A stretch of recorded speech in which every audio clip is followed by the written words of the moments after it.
thank you all for inviting me to participate in this conference. It's always a big honor. I've spoken at the Scholars Conference before. I've also spoken before at the main conference for the Ron Paul Institute's annual conference on foreign policy, and it's always a big honor to be here. The Ron Paul Institute is one of my inspirations. Ron Paul is one of my real-life heroes. I've known him for many, many years, and the work they do at the Ron Paul Institute is still so inspiring to me. Adam, Dick, and Dan, and Ron. And whenever I need my batteries charged up, I go to their website and I see their Ron Paul report. It's just absolutely incredible that they're able to do this Ron Paul report every single day. And so it's nice to be here. I have to confess that whenever I speak here at the Scholars Conference, I'm extremely nervous because I'm dealing with scholars. And I find that smart people are very intimidating. But Dan forgot to tell you that one of the rules of this conference is that you cannot ask the speakers any difficult questions. Okay.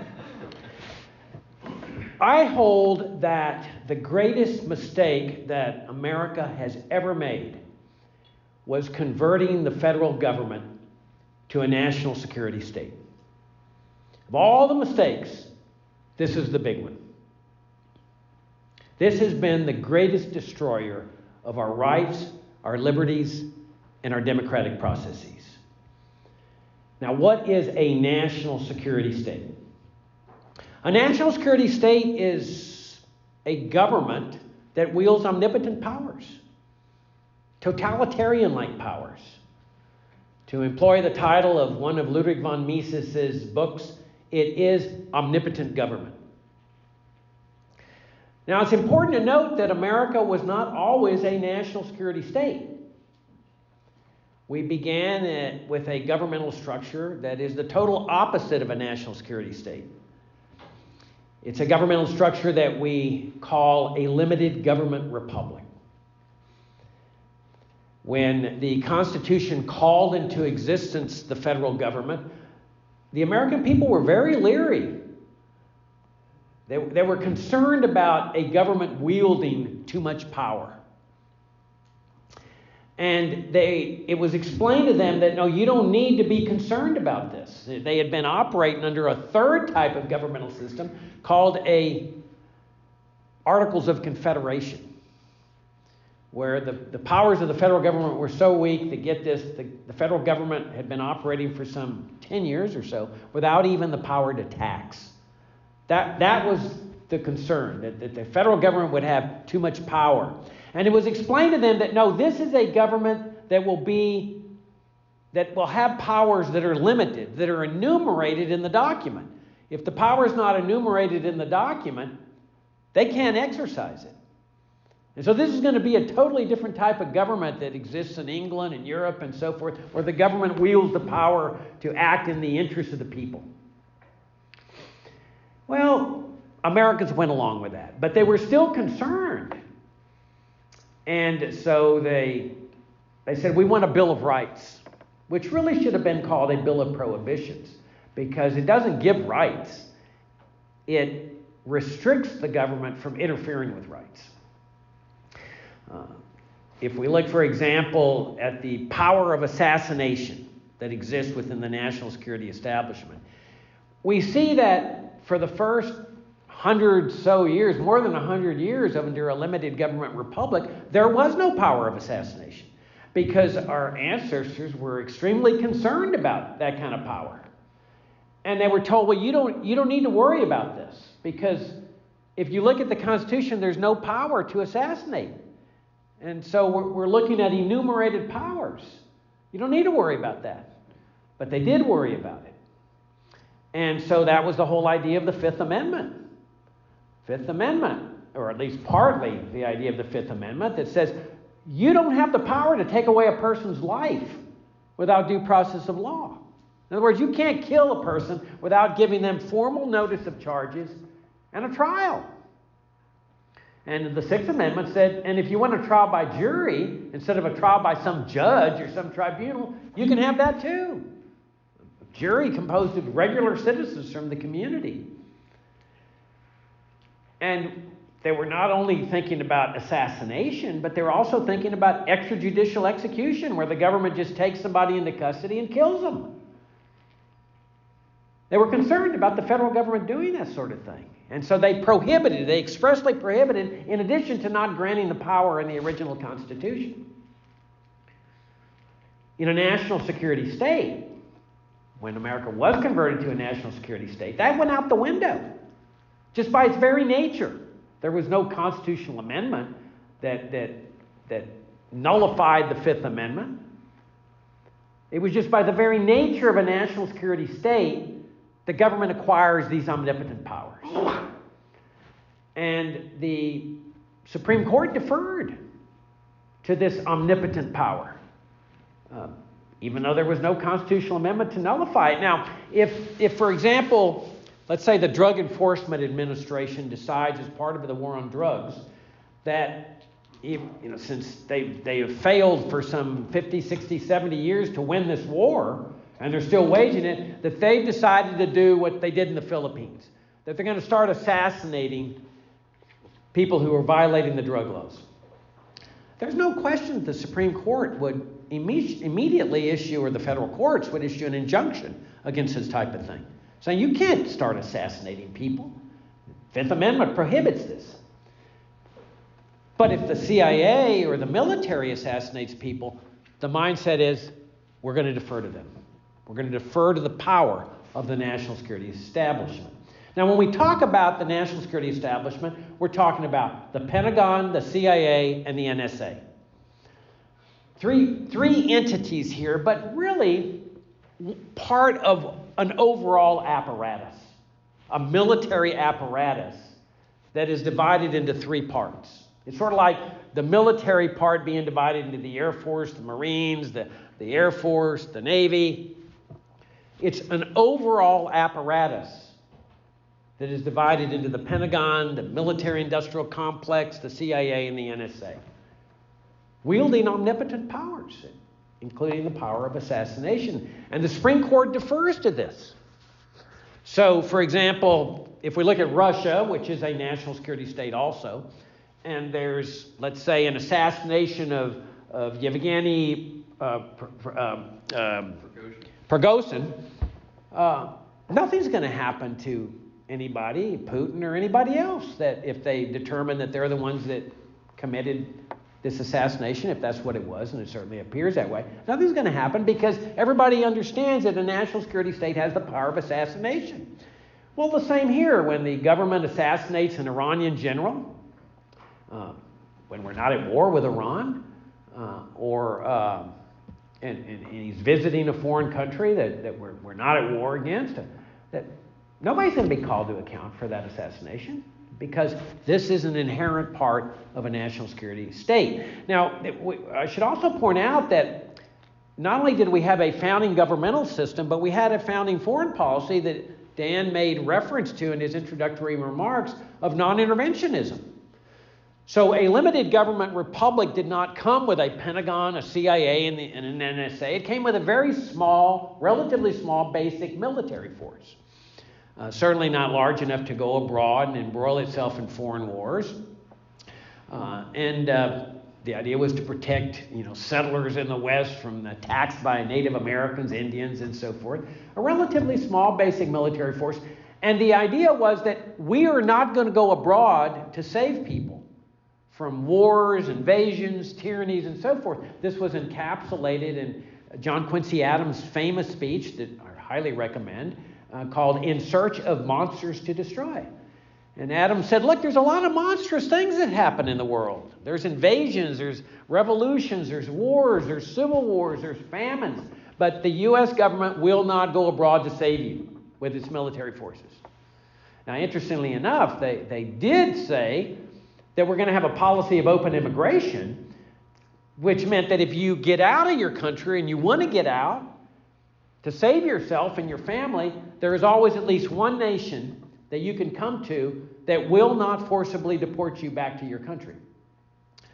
So that was the gift that they were saying. We won't send military forces to help you, but we got a place that is a place that you can save yourself to come to. Now, in this deference to authority that the Supreme Court has rendered the Pentagon and the CIA with respect to assassinations, there's a great book that I highly recommend. I wish every American would read this book. It was published a few years ago by a man named Michael Glennon. Now, Glennon is not some quack, okay? Glennon is professor of law at Tufts University. He's got credentials. He was a former counsel to the Senate Foreign Relations Committee. You can Google him, look him up on Wikipedia. The credentials are much larger than those two. Glennon's thesis is a very profound one, and it is a thesis to which I adhere. His thesis, which he details in this book, National Security and Double Government, it's an academic-oriented book, but it's very readable by the average person. His thesis is that it is the national security part of the government that is running the federal government. Okay? They're in charge of running the federal government. Now, keep in mind that when we lived under a limited government republic, or when previous generations of Americans lived under this form of government, there was no such thing as national security. Okay? The concept was nonsensical because there's no powers to protect national security. The only powers that exist are in the Constitution, the few enumerated limited powers. So you don't think in terms of national security, as compared to today, where national security is, well, those are the two most important words in the American political lexicon. National security documents, national security secrecy. Everything revolves around national security. I mean, if you go into a federal court and the Justice Department mentions that term, national security, to a federal judge, I mean, he starts quivering and quaking and rules in favor of the government and dismisses the case and goes back into his chambers and has a drink because he's so nervous. National security. Okay? That's what our life revolves around, is national security. Glennon's thesis is it is the national security branch that's running the federal government. Now, some of you, and everything revolves around this concept of national security. Some of you may be familiar with the coup that took place in Chile in 1973. It was a military takeover which ousted the democratically elected president of the country, Salvador Allende. But so the executive branch and the national security branch became one. Okay, they merged. But you still had a Congress, and you still had a Supreme Court, and you still had federal judges. But everybody understood that the military regime, the Pinochet regime, was now in charge of the government. And the courts deferred to them. They later apologized many years later for doing that. The lawyers apologized for what had happened, for deferring to the majesty of the Pinochet regime. The Congress deferred to the military regime. That's a pretty good model for what we live under Glennon's thesis, that we live under a military government. And that this other part of the government, represented by the president, the judiciary, and the Congress, they have the veneer of power. They're permitted to create this appearance that they're in charge because we elect them. Hey, we're electing members of Congress. This is a democracy. We're electing the president. And they're appointing the members of the federal judiciary, and they're getting confirmed by the Congress. So you have this appearance that everything's normal, like it always has been, when in fact, it's the military, the CIA, the NSA that are running the government, just like in Chile, but with this veneer of power. They don't care about veneer. They don't care about the appearance as long as they're running the show. So when you look at Ukraine and what's happening in Ukraine, under Glennon's thesis, it is the Pentagon and the CIA that are running this operation. Now, let's move from assassinations, the power of assassination, to the forever wars. Okay? Ever since World War II, we've essentially been under a system that has perpetual war. I mean, it's incredible. You just have this long series of forever wars. If you look, for example, well, we can start, the move toward foreign interventionism, of course, began with the Spanish-American War in 1898. They go to World War I, which did not involve the United States at all, but it was this quest for foreign interventionism. They're going to fix the wars in Europe. They're going to make the world safe for democracy. That's one of its goals. This is going to be that war to end all wars. Well, of course, that didn't last very long because American intervention in World War I gave rise to Hitler, especially with the total defeat of Germany, the Treaty of Versailles. And then you've got World War II, which the American people were overwhelmingly opposed to entering. And then at the end of World War II, Americans are shell-shocked. I mean, here's this war that they oppose entering, and massive death and destruction. Not here in the United States, but certainly in Europe, Russia, Eastern Europe.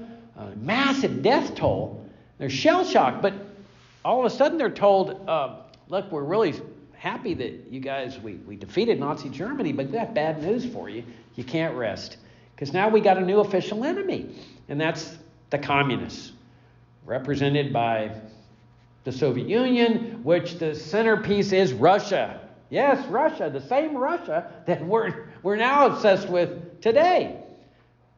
And the idea was that there's this international communist conspiracy that's based in Moscow that is intent on taking over the United States and the world. And so we can't rest here. We now have to wage a Cold War, unfortunately. And in order to do this, we have to change America's governmental system to a national security state. That was what justified this conversion. And President Truman, who presided over this conversion, was told, you're going to have to scare the hell out of the American people for them to give up their limited government republic. And so they did. They scared the American people with this communist threat, which became the anti-communist crusade. The fear was palpable. If you take the anti-Russia hostility that's been inculcated in the American people today and multiply it by 1,000, you get an idea of how Americans were feeling during the Cold War. Okay? The Russians are coming. The Russians are coming. There was even a movie with that title. There's another movie, Red Dawn, that posited the Russian takeover of America. You've heard of the McCarthy hearings where they were ferreting out communists in the State Department, the Army, Hollywood, the Communist Party, the Fair Play for Cuba Committee. People were exhorted to look under their beds for communists. And everybody believed this. I mean, the communists were coming. And so then you get this Cold War. Permanent hostility toward this giant threat that's coming to get us. And then you get the Korean War. This is a hot war where we had to intervene to stop the Reds from taking over what was really a civil war. Just nothing but a civil war. It's one country. It's Korea. And so they got a civil war, but we got to intervene. And I don't know how many American men were sacrificed in that one, 50,000 or so. And many of whom were conscripted. They were forced. They said, we don't want to go fight over there. It's not our war. They were conscripted, forced, seized, taken from their families, and sent over there and forced to die for freedom, or what was called freedom. And that war's never ended. I mean, you think it's ended, but it's not. There was just a suspension of hostilities. They've never entered to take us over. But the Cold War continues. Permanent war to keep us safe and free. And suddenly the Cold War ostensibly comes to an end. 1989, 1991. Wow. What's happened now? We've lost our official enemy that justified the conversion to a national security state. Do we get our limited government republic back? Well, no, because now we got the Persian Gulf War. My gosh, we got to stop Saddam Hussein, who ironically was our partner and ally during the 1980s. And then after winning that war, we have to wage war against Iraq with sanctions, where we're killing hundreds of thousands of Iraqi children every day, every month, every year. Madeleine Albright, the U.S. ambassador to the United Nations, is asked in 1996 whether the deaths of 500,000 Iraqi children, yes, children, are worth it from these sanctions. And she says, yeah, they're worth it. Okay, what she meant by it was we got to get rid of Saddam Hussein, and the whole 90s was Saddam. He was the new official enemy. And then finally there's retaliation for partly because of these deaths that were occurring among the children in Iraq, and that retaliation comes with the 1993 attack on the World Trade Center, the attack on a U.S. warship in Yemen, the USS Cole, the attacks on U.S. embassies in East Africa, and finally the 9/11 attacks. And now we got a new war here that's arguably even better than the Cold War. The war on terrorism, the war on Islam, the war on evil. And now they're off to the races again. Big budgets for the military-industrial complex, CIA, NSA, Pentagon. And then they invade Afghanistan, which became a terrorist-producing machine. The more people they were killing, the bigger the threat of retaliation. So it was like a perpetual motion machine. And then invading Iraq, where you're killing more people with more terrorist blowback. But they end up getting defeated in Afghanistan. They still got troops in Iraq, but the war on terrorism is obviously fizzling here. They're not killing as many people over there with this death machine. But remember, a national security state always needs official enemies. It needs crises. And so they were hedging their bets. When I said the ostensible end of the Cold War, what they were doing was they took NATO at the end of the Cold War, ostensible end, and they began using it to absorb former members of the Warsaw Pact, moving inexorably east with U.S. missiles, U.S. troops, U.S. military bases toward Russia's border, knowing what the reaction was going to be. And of course, the Pentagon and the CIA's position is, we don't care that U.S. officials promised not to do that. U.S. officials had promised not to move NATO 1 inch to the east at the end of the Cold War. But the Pentagon's position is, those promises are not valid. We're in charge here. We didn't agree to that. Those promises are invalid. And so they move inexorably eastward, knowing what the result was going to be. And Russia told them, you promised you weren't going to do this. And now you're moving eastward toward our borders, and Ukraine's our red line, just like Cuba is your red line. And if you cross this red line, we're going to invade.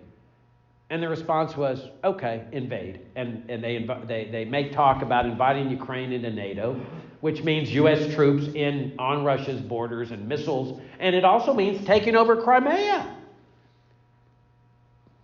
So when Russia invades, now here we are. We're back to the Cold War again. A Cold War, and people are saying, well, okay, we got to get out of Ukraine. We got to get out of Ukraine. What difference does it make? You see, the point is there's always another forever war right after the one that you just waged. They've always got them set up. They've got one set up for China and Taiwan. Their old standby Iran's always there. Or they can go back to North Korea and start up a new nuclear crisis there. They've always got one. And the point is that a national security state comes with not only omnipotent powers, it comes with forever wars and crises and new official enemies. Now, there's a new book recently published written by a guy named James Risen, a former reporter for the New York Times. Fantastic book. It's called The Last Honest Man. And it's a biography of Senator Frank Church. Now, Church is an interesting figure, Democratic U.S. Senator from the state of Idaho. Idaho is a very conservative state. This guy got elected to the U.S. Senate at a very young age, like 32 or something like that, because people had so much respect for this guy, just deeply imbued with integrity.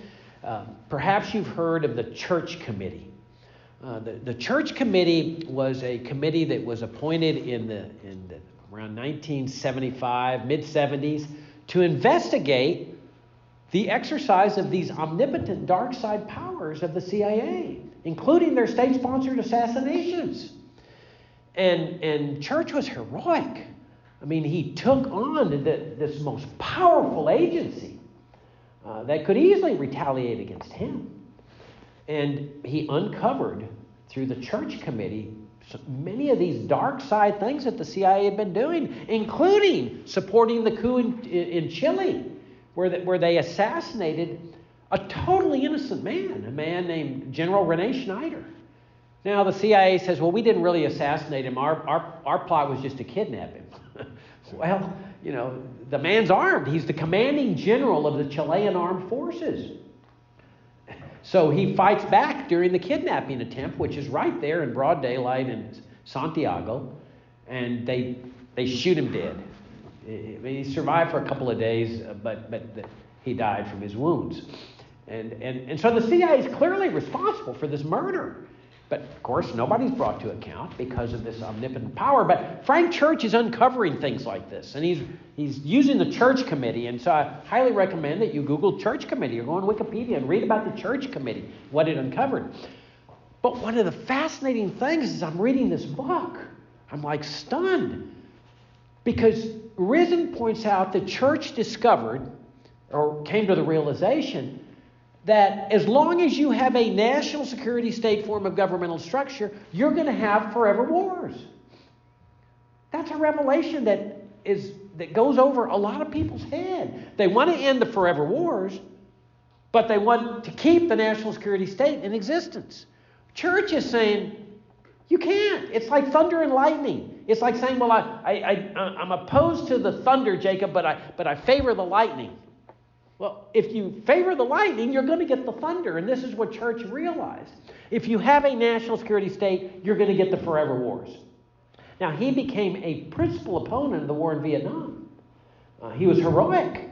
I mean, he was there in Congress leading the charge about getting out of Vietnam. I mean, you can imagine in a conservative state like Idaho, he is called every name in the book: traitor, betrayer, coward, all the stuff they use whenever you're opposing one of their forever wars.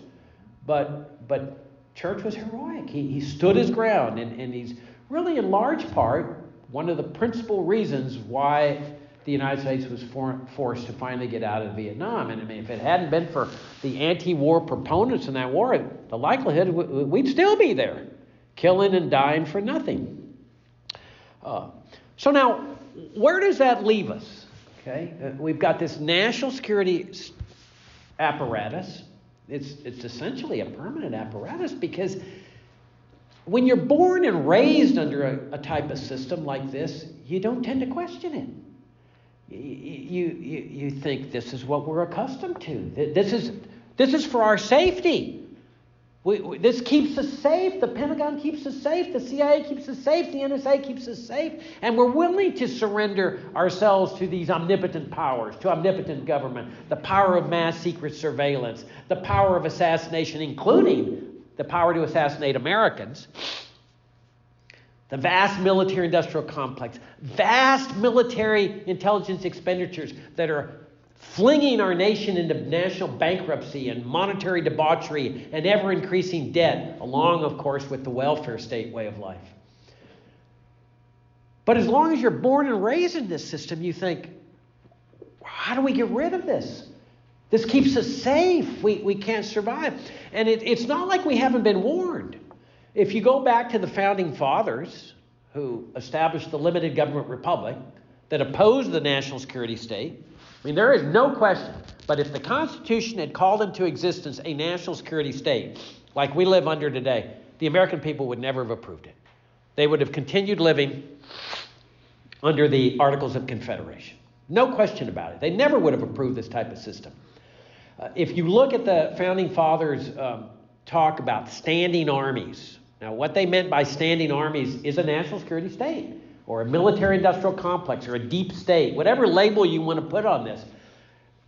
You can go to our website, the Future of Freedom Foundation, and you can type in standing armies, or just Google standingarmiesfff.org, and you see all the quotes there where they say, if you adopt a permanent standing military force, you will lose your freedoms. Because there's no way that a citizenry, even a well-armed citizenry, can stand up against a massive military establishment with airplanes, well-trained troops, and so forth. At least not without massive casualties. President Eisenhower, who was a West Point graduate, career military, commander of Allied forces in World War II. I mean, if anybody knew the military, it was Dwight Eisenhower. And he goes through the 8 years pretty much given free rein to the CIA and the military, do regime change operations like in Iran and Guatemala. others. But at the very end of his term, it's just fascinating. He comes up with this revelation, shocking revelation in his farewell address. He says, this apparatus that he called a military-industrial complex, which is just another name for a national security state, he says this is a grave threat to our democratic processes, to our rights and liberties. He said it's a necessary evil. He didn't use that term, but that's what he was essentially saying. We need this to fight the communist threat because he bought into this whole Cold War racket. But he says we should be on our guard against this type of governmental system. Okay? So it's a warning from a president. And then he's followed by John Kennedy, who also issued his own warning. Kennedy had read a novel called 7 Days in May, which posited a military takeover against a president whose policies, they believed, posed a grave threat to national security. It was essentially the Chilean situation. The military takes over from a president whose policies are leading Chile to communism, to another Cuba. So they take over. Well, Kennedy loved this novel so much that he said, I'm going to see if I can get this novel turned into a movie to serve as a warning, just like Eisenhower, just like the founding fathers, to the American people. This is a very grave danger we're facing in this country. So he persuades friends in Hollywood to turn this novel into a movie. It's called 7 Days in May. If you've never seen it, I highly recommend it. It's a great movie. It stars Burt Lancaster, famous actor in the 50s and 60s, and Kirk Douglas, who was the father of Michael Douglas, that I'm sure you all know. Ava Gardner, who was a famous actress at the time. And then he wasn't the only one. In December of 1963, President Truman, former President Truman, writes an op-ed in the Washington Post that you can see online also. Just Google President Truman op-ed, CIA, Washington Post, and where he said the CIA has become a very sinister force in American life. And that this is not what he intended when he presided over the conversion to a national security state. He intended for the CIA just to be an intelligence gathering operation. None of this dark side stuff like assassinations. So we have these warnings, but where do we go from here? When you've got this apparatus that we've all been born and raised in, and that people think keep them safe and they feel comfortable with it. Well, this is where the power of ideas come in. The powers of ideas on liberty is that, do you want to be free? What all these warnings are saying, and what our original government apparatus was saying, was you cannot be free under a national security state. It's impossible. When the government wields omnipotent powers, the citizenry submit. You have no choice but to submit to this power. The only way you can truly live in a free society, a necessary prerequisite, is the dismantling of this machinery. And that's a choice every American has to make. Do you want to live your life with the loss of freedom, essentially as a serf, under the ostensible idea that it's keeping you safe? It's like the chickens that go to the fox and say, we're facing a threat, will you please protect us? And the fox says, oh, sure. And he herds all the chickens into the chicken coop and closes the door and locks it and says, now you're safe. And that's what we're facing. Do you continue living this life as a serf, or do you say, I want to be free? With the recognition that the only way to be free is the dismantling of this omnipotent government rationale. And that's where we are today. I submit that it was the greatest mistake that America ever made, and that the only way to get America back on the right track toward freedom and liberty, and prosperity and harmony with the people of the world is the dismantling, the eradication of this cancer on the body politic that has taken our country down. Thank you very much.